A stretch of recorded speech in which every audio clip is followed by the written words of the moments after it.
zikir setelah sholat fardunya.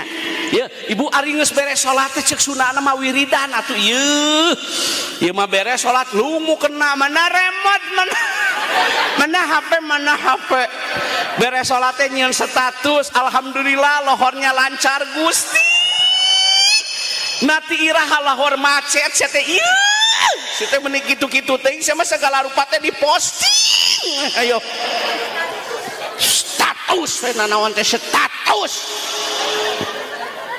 ayo nage ngaji dulu ya cenah aduh status nanti ayo nage amit-amit ya aing aya daker nyekal HP jelema teh Pak Hajinya ini mah salah segala rupa teh diposting segala rupa teh di status kudu bijak kudu cerdas ngagunakeun media sosial karena status bisa menghapus amal bisi kaasup ria.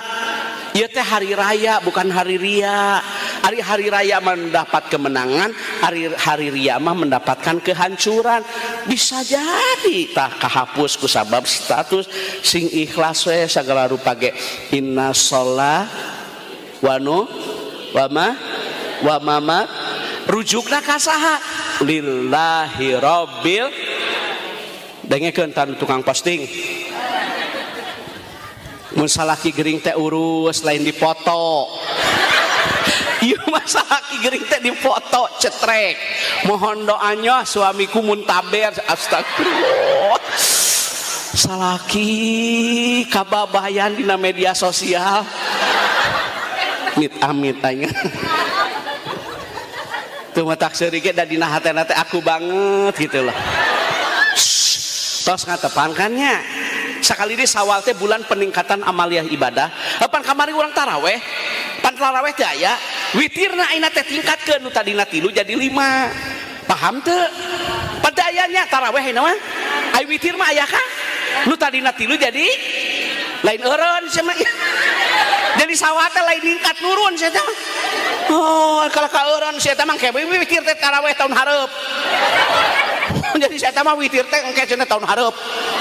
Manya ya witir gitu nu tadina fardu di bumi jadi di masjid berjamaah nu tadina sok ka masjid tapi teu ngalaksanakeun salat sunnah rawatib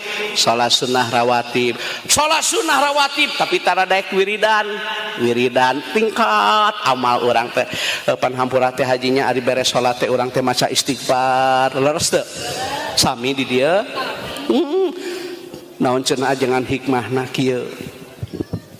Nah, ari beres salat maca istighfar bisi dina waktu salat hate teu khusyuk kitu. Model abdi mah geus kolot 55. Allahu Akbar. Kadang-kadang teh ieu teh kompor teh dicetrekeun can sok sieun keur salat ngabeledug ya Allah, sok lain bohong sok inget